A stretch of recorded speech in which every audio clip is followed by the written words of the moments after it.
Você já conhece o projeto Amigos da Missão?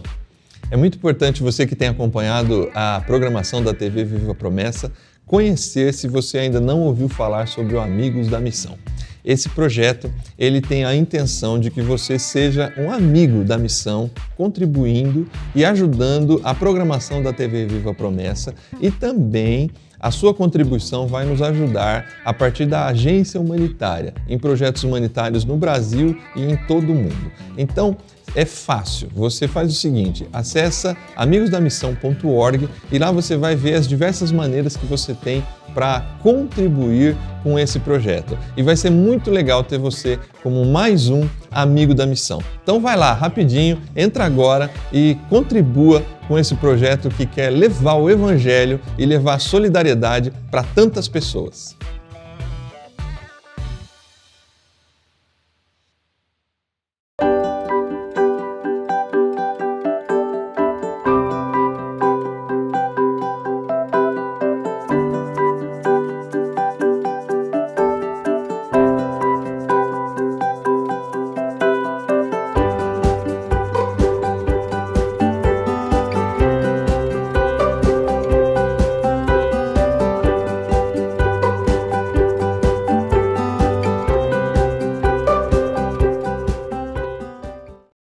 Olá, graça e paz. Esse é o programa Texto e Contexto, um espaço online da Igreja Adventista da Promessa, onde nós conversamos sobre temas de natureza doutrinária e teológica. Eu sou o pastor Eleilton e é uma alegria ter você por aqui. Bom, nos programas Texto e Contexto desse mês de julho, nós estivemos falando aqui sobre o tema Ventos de Doutrina. A bem da verdade, começamos a falar sobre esse tema lá no mês de junho. Dois programas, as duas primeiras segundas-feiras do mês de junho, nós falamos sobre práticas judaizantes e também sobre o louvor profético. Durante os programas desse mês de julho, que tiveram um formato um pouco diferente, você tem me visto aqui todas as segundas-feiras falando sobre esse tema, sem os nossos convidados, como habitualmente acontece. Então, por uma questão excepcional, apenas esse mês, a gente adotou esse formato aqui para poder realizar o programa Texto e Contexto para abençoar a sua vida. Nos programas desse mês nós já falamos aqui sobre quebra de maldições, já falamos aqui sobre algumas práticas antibíblicas, complicadas em alguns cultos por conta dos modismos do nosso tempo, falamos sobre apóstolos e profetas e hoje, nesse último programa do mês de julho, sobre esses modismos e heresias do nosso tempo, nós vamos conversar um pouco sobre os cristãos sem igreja. Vamos falar um pouco sobre os desigrejados. Essa é um outro modismo também do nosso tempo. Bom, mas antes da gente começar a falar sobre o tema, queria desafiar você a convidar os seus amigos, a convidar os seus familiares para poderem participar do programa Texto e Contexto de hoje, para que eles também sejam abençoados por meio do conteúdo que será disponibilizado no nosso programa. Compartilhe aí o link do programa no grupo de WhatsApp da sua igreja local e chama lá toda a galera para a gente assistir e acompanhar junto o programa Texto e Contexto. Bom, vamos lá. Como nós falamos, a proposta é que a gente converse um pouco sobre os cristãos sem igreja. Bom, de acordo com os últimos dados do censo do IBGE, cresceu no Brasil o número de pessoas que até pouco tempo atrás, não tinha quase nenhuma expressão no cenário nacional, os cristãos sem igreja. Cresceu no Brasil essa classe de pessoas. Os dados vão revelar para a gente que de 2003 a 2009, o número dos sem igreja passou de 4% para 14%. Veja que aumentou 10% o número de cristãos que professam ser cristãos, professam ser seguidores do Senhor Jesus Cristo, mas que não mantêm vínculo institucional com nenhuma denominação. Eles são cristãos, mas eles não participam de nenhuma igreja, né? Ao menos nenhuma igreja institucional. Então, o que até há alguns anos atrás era bem comum encontrar no meio de católicos, né, cristãos católicos, era muito comum encontrar alguém que se dizia católico, né, afirmava que a família era católica, mas se você perguntava para essa pessoa se ela participava regularmente das missas, se ela acompanhava de fato a Igreja Católica, ela não tinha nenhum problema em dizer que nunca tinha ido à missa, né, que dificilmente a família dela frequentava uma missa, uma celebração da Igreja Católica. Então, católico não praticante era o que mais é comum encontrar.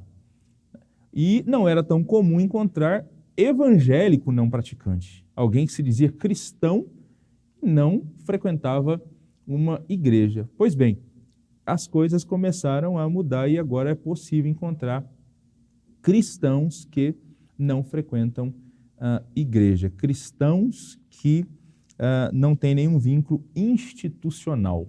Bom, nós vamos falar um pouco sobre esse modismo agora, tentar entender quais são as principais razões por que os cristãos professam ser cristãos, professam ser seguidores de Jesus, mas não querem compromisso com uma igreja, com uma comunidade local e também até as supostas bases bíblicas que eles utilizam para poder sustentar esse seu argumento, esse seu modelo de vida, né? Ser um cristão sem participar de uma igreja. Pois bem, eu quero tratar especificamente nesse programa de duas questões. Na verdade, talvez essas sejam as duas razões principais, né, porque as pessoas elas querem Jesus, mas não querem esse vínculo com uma denominação, não querem esse vínculo com uma comunidade cristã. A primeira delas diz respeito à aversão à institucionalização. Essa é uma primeira razão.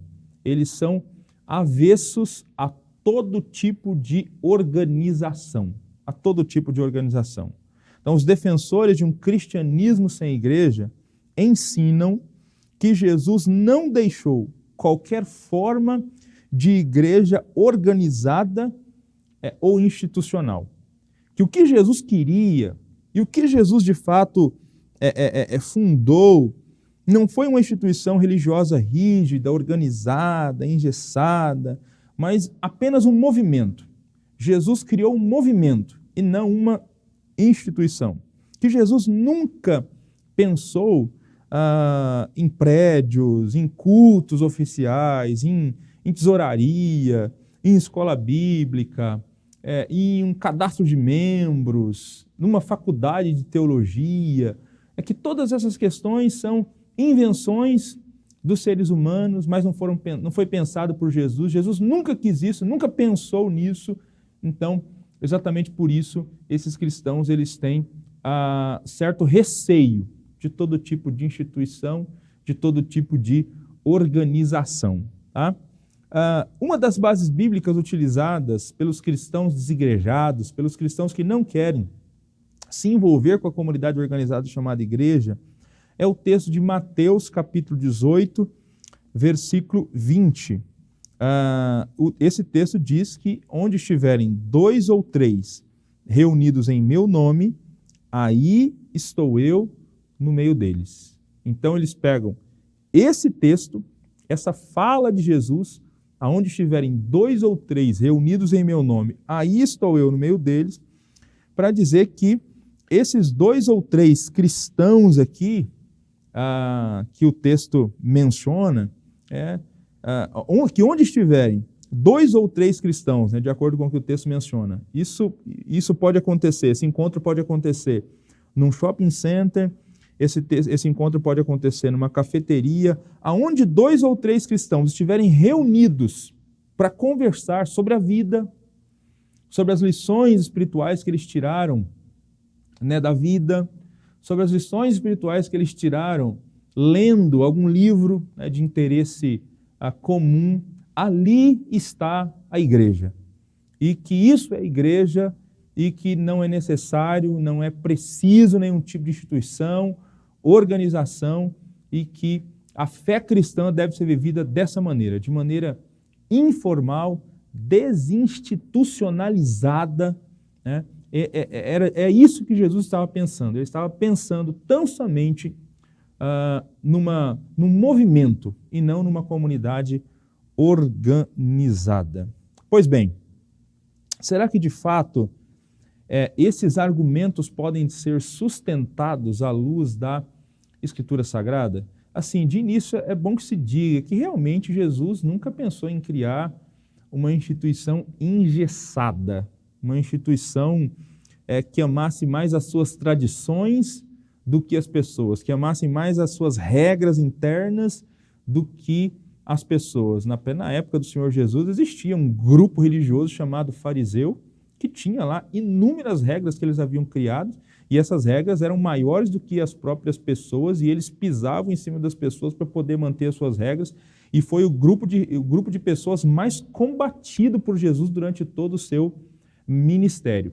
Mas daí a dizer que o surgimento da comunidade chamada igreja, né, o surgimento de igrejas locais organizadas, né, de que isso seria pecaminoso, isso não seria da vontade de Jesus, isso parece ser um equívoco, isso parece ser um erro bem claro, olhando inclusive para o Novo Testamento. Olhando para o Novo Testamento, para as páginas do Novo Testamento, quando a igreja surge, nós vemos ali uma comunidade muito bem organizada, uma comunidade que tem liturgia, as coisas têm que ser feitas com ordem, com decência, tem salmo, tem hino, tem cântico espiritual, tem momento de dar a palavra, no culto público, né, línguas estranhas estão organizadas, profecia está organizada, há regras, né, para como deve acontecer o culto público, há ministérios, há dons, as pessoas recebem dons para atuar em ministérios diferentes, há vários tipos de ministérios nessa comunidade. Há um programa de assistência social muito bem desenvolvido. Atos capítulo 6 fala de uma distribuição diária de alimentos. Anos depois, Paulo vai legislar sobre a distribuição de alimentos para as viúvas na igreja em Éfeso. Ele fala sobre a idade que as viúvas deveriam ter, as condições necessárias para que uma viúva pudesse participar dessa distribuição de alimentos ali dentro da igreja de Éfeso. Se você der uma olhada lá em 1 Timóteo capítulo 5, você vai encontrar essa questão. Há líderes com responsabilidades muito bem definidas, né, também nas páginas do Novo Testamento. Inclusive, há regras para escolha desses líderes.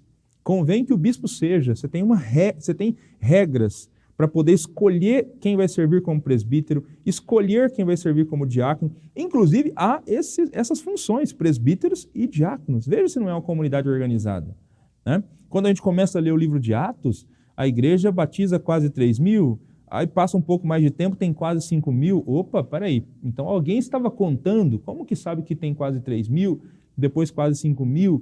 Enfim, nós temos uma comunidade organizada. Há organização, inclusive, para o processo disciplinar. Há regras para se disciplinar alguém, para excluir alguém dessa comunidade chamada igreja, né? Paulo, em 1 Coríntios 5, por exemplo, fala para entregar um certo irmão a Satanás. Né? Entregar alguém para Satanás diz respeito aos passos que a igreja dá para poder excluir alguém do seu rol de membros. Então, assim, é possível enxergar de maneira clara no Novo Testamento uma comunidade organizada. Uma comunidade organizada. Né? Surge, por exemplo, a igreja de Antioquia da Síria.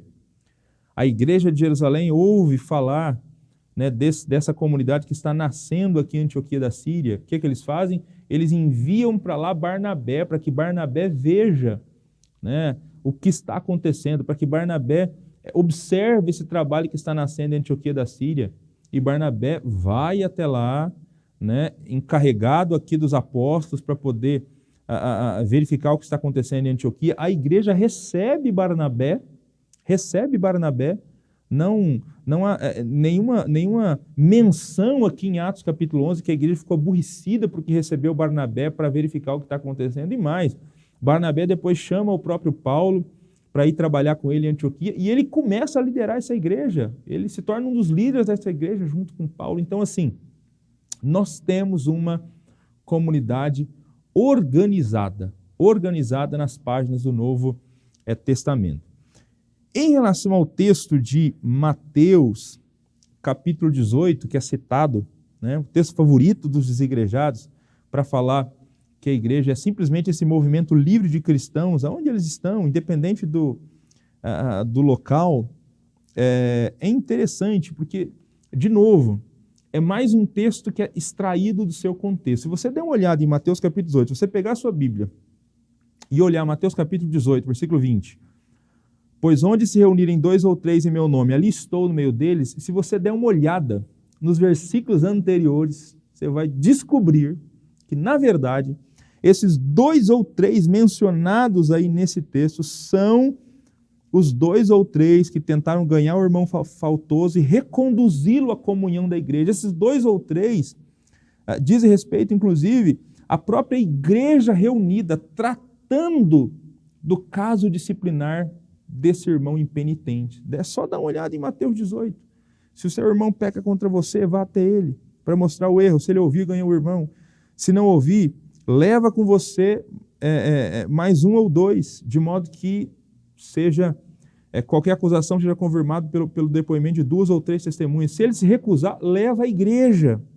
E se recusar a ouvir a igreja, trate como pagão e publicano, porque tudo que for ligado na terra será ligado no céu. Enfim, você tem essa fala aqui. E aí também te digo, se 2 de vocês concordarem na terra em qualquer assunto do qual pedirem, isso será feito por meu Pai que está no céu, porque onde estiverem 2 ou 3, aí estou eu no meio deles. Então, é um texto que está dentro de um passo a passo para se aplicar a disciplina. Então, a igreja está reunida para pensar na disciplina do irmão penitente, e aqui há uma garantia de Jesus, que quando a igreja se reúne em nome dele, inclusive para tratar de temas delicados como esse, que é o tema da disciplina, Deus está no meio da igreja, Deus está com a liderança da igreja, Deus está com o conselho da igreja, abençoando o conselho da igreja nessas decisões difíceis que às vezes o conselho precisa tomar, né, especialmente quando é caso envolvendo questões disciplinares. Então, percebe que é mais um texto que é tirado do contexto para poder fundamentar essa doutrina, né, dos desigrejados, essa ideia de que cristão não precisa de igreja, não precisa de comunidade. Então é um problema grave, um problema sério. Mas seguindo aqui, além da aversão à institucionalização, nós temos aqui uma segunda razão, porque as pessoas dizem que querem ser cristãs, que querem seguir a Jesus, mas não querem saber da igreja, que é exatamente uma questão ligada ao ambiente doentio, né? Segundo dizem, ao ambiente doentio, que é esse ambiente cristão, o ambiente onde a igreja de Cristo está reunida para louvá-lo e para glorificá-lo. Mas antes de nós conversarmos sobre isso, sobre o ambiente doentio, nós vamos para um rápido intervalo e já já nós voltamos para falar um pouquinho mais sobre esse tema.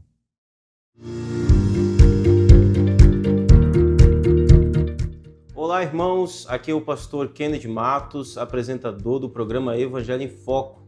E hoje eu quero trazer para você uma indicação extremamente importante. Um livro, A Fé que Professamos. Esse livro tem as doutrinas que nós promessistas cremos, aquilo que nós confessamos, a nossa fé. Você conhece as nossas doutrinas? Você sabe defendê-las? Você conhece elas na sua particularidade? É muito importante. Nós temos uma doutrina muito bonita. Então eu quero indicar para você esse livro. E onde você pode adquirir? Na Editora Promessa. Você pode entrar no site, adquirir o seu exemplar virtualmente, vai chegar aí na sua casa tranquilamente. Ou então você pode vir aqui na nossa loja, que está muito bonita, por sinal. Então você está convidado, tá? Essa é a minha indicação, o livro A Fé que Professamos. Adquira já o seu. Eu tenho certeza que Deus vai abençoar muito a sua vida. Um abraço, Deus abençoe.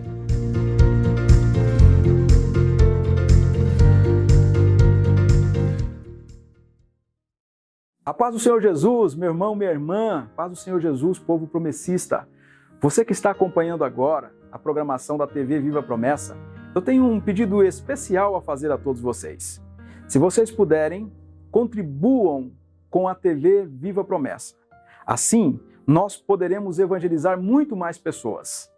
Além da TV Viva Promessa, a sua oferta como amigo da missão ajuda também os projetos da Agência Humanitária Brasil. Nós temos 2 projetos em andamento. Rolim de Moura, em Rondônia, Tajapuru, em Breves, no Pará. São os 2 projetos. Além desses projetos, estamos engajados em visitar as cidades mais pobres da América do Sul, para que a igreja também possa ser uma bênção para as pessoas que estão numa situação de miséria. Com a sua oferta, nós podemos alcançar muito mais pessoas. Contribuam, orem por esse projeto. Que Deus lhes abençoe. Olá, retomando aqui o nosso programa, estamos falando sobre os cristãos sem igreja, mais um modismo do nosso tempo. E esses cristãos que afirmam seguir a Jesus, mas sem a necessidade de participar de uma comunidade, frequentar uma igreja, utiliza como argumento, primeiro, a ideia de que Jesus nunca quis criar uma instituição, que ele pensou simplesmente num movimento.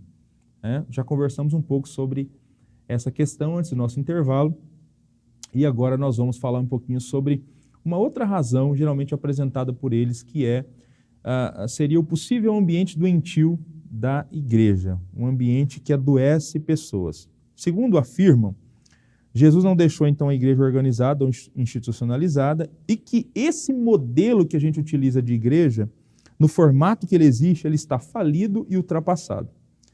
Inúmeros pastores estão envolvidos em escândalos de corrupção e aí eles olham a liderança da igreja como um grupo de pessoas que só quer extorquir, ganhar dinheiro e ficar rico.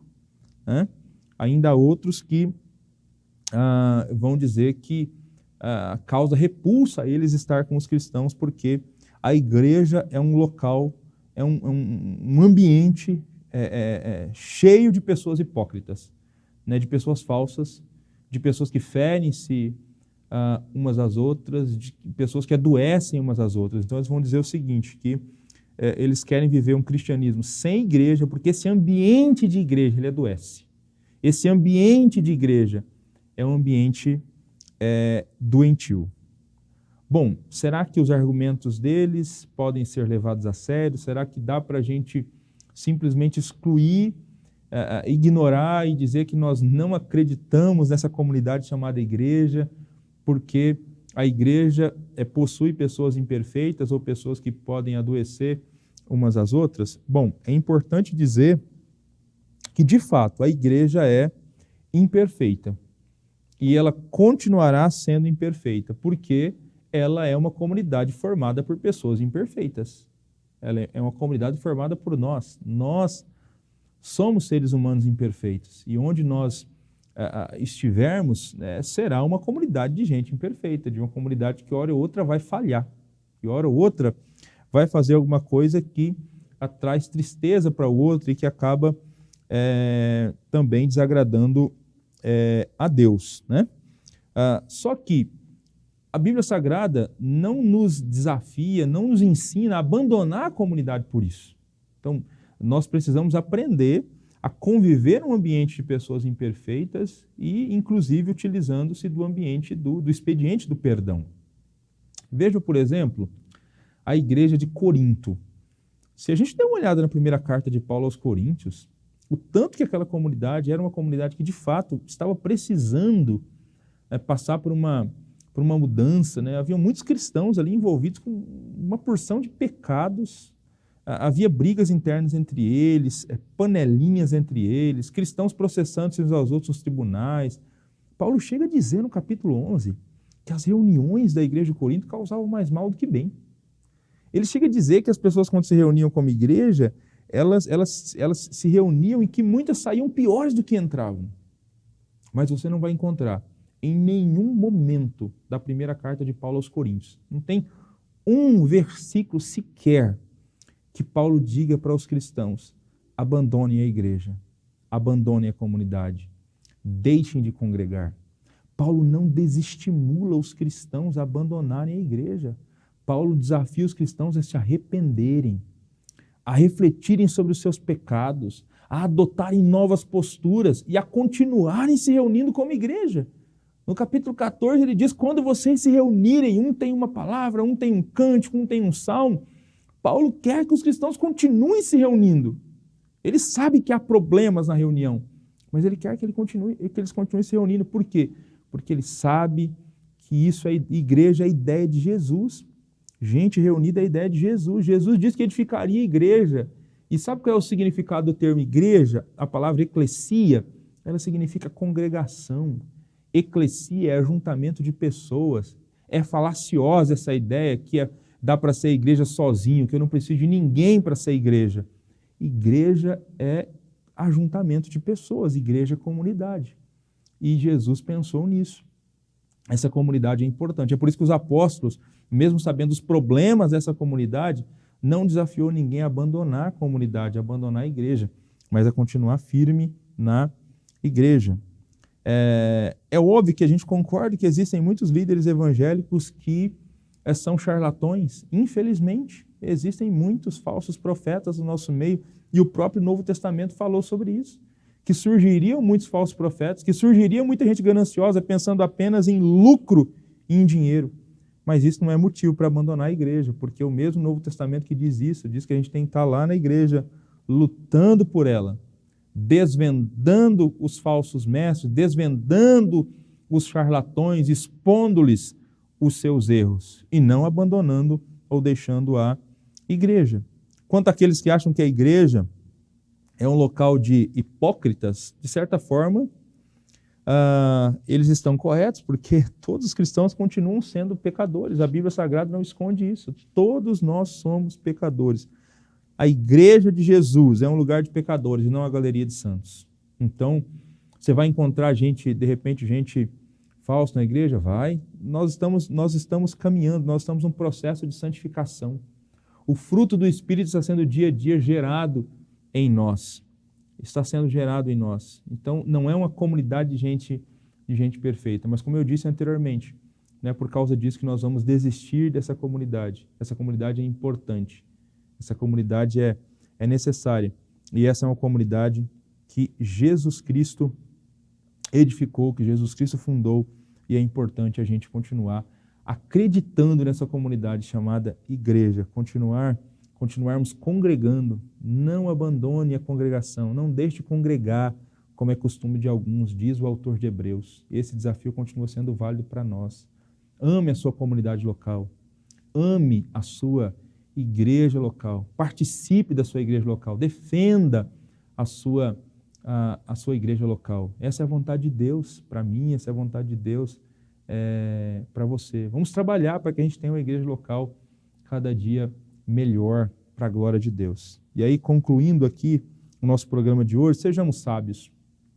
Muitos dos sem igrejas são pessoas muito críticas.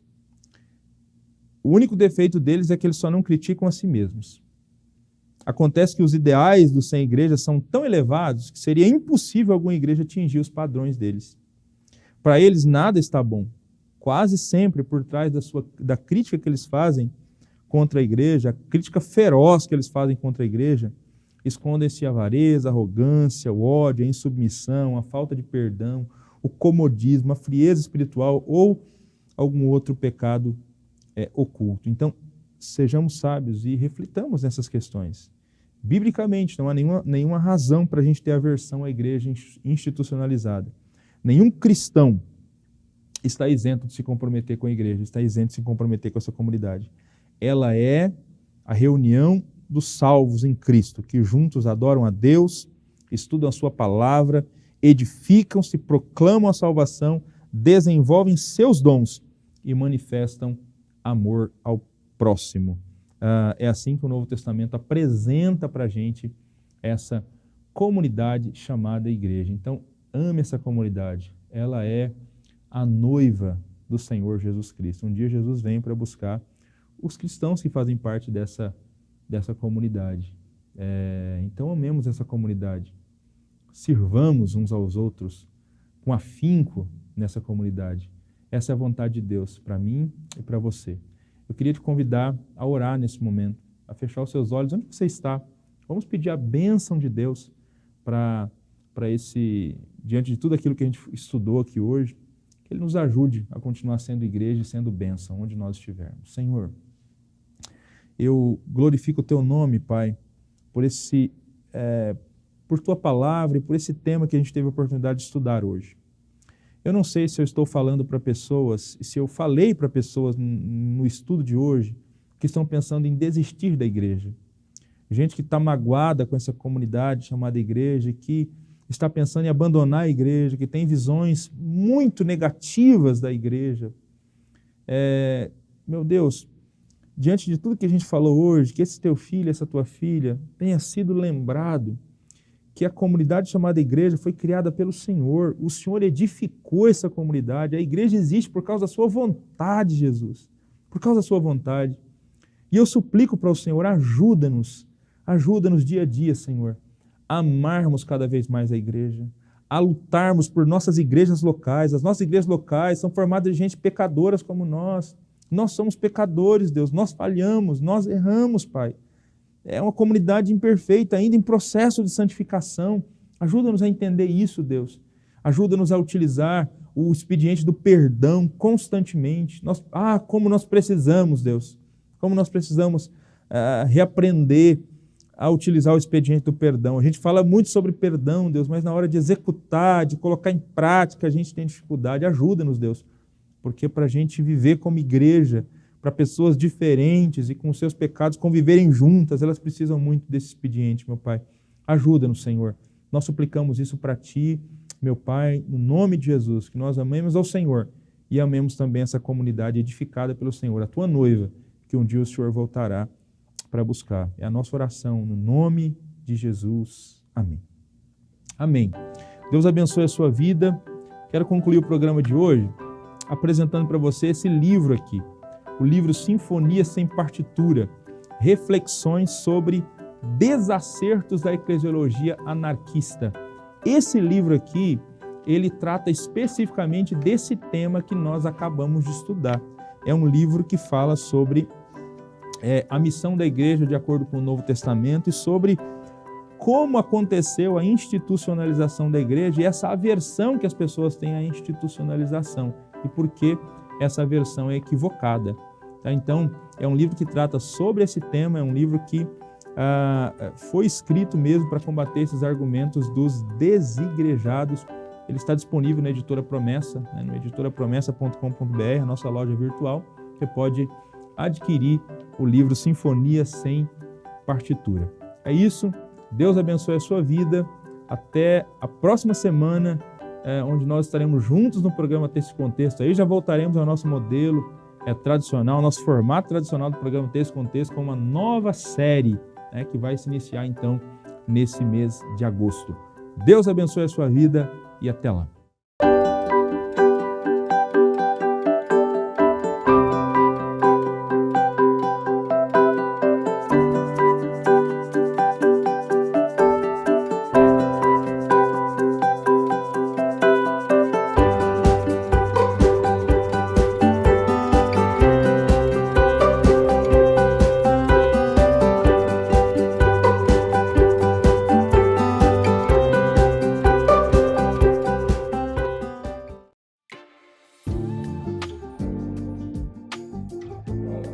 A paz do Senhor Jesus, eu sou o pastor Ageu Bente, sou superintendente da Convenção Baixo Amazonas e eu sou um amigo da missão e quero fazer um convite especial para você também participar, colaborando e nos ajudando nessa grande missão. Seja um amigo da missão.